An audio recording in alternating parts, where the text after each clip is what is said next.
So by now you will have rendered your comp, and now we want to just convert it to ProRes. So what I recommend doing is just going to File. Oh, and you should save at this point if you haven't.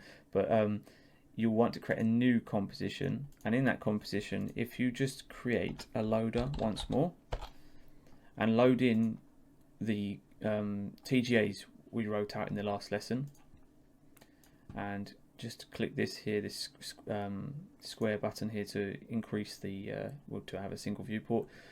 Drag your renders in. You can see we've got our render, and converting to ProRes is very simple. If we create a saver node, oh, I haven't actually. Let's go back to color.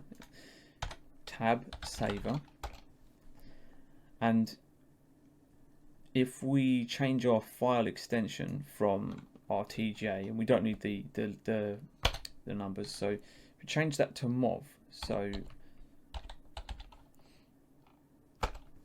and press enter, you'll see that the saver has changed. Now we have all these different options we have with the saver.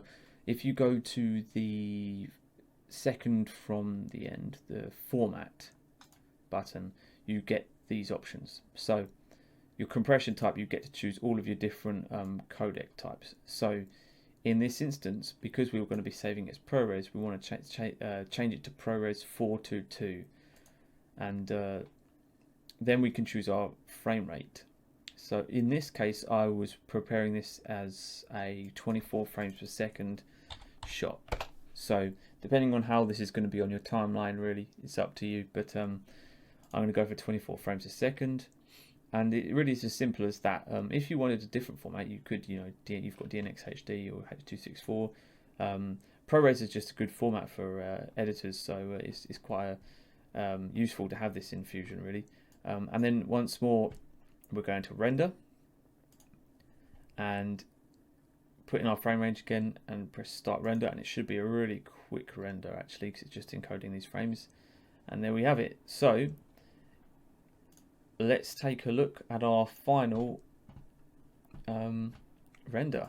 So here we have it, the final render. Now, as I said before, it would have been nice to increase our subds because we've got a little bit of this kind of artifacting here, but yeah, it's looking good actually. So we've got a lot of detail, and you could adapt this.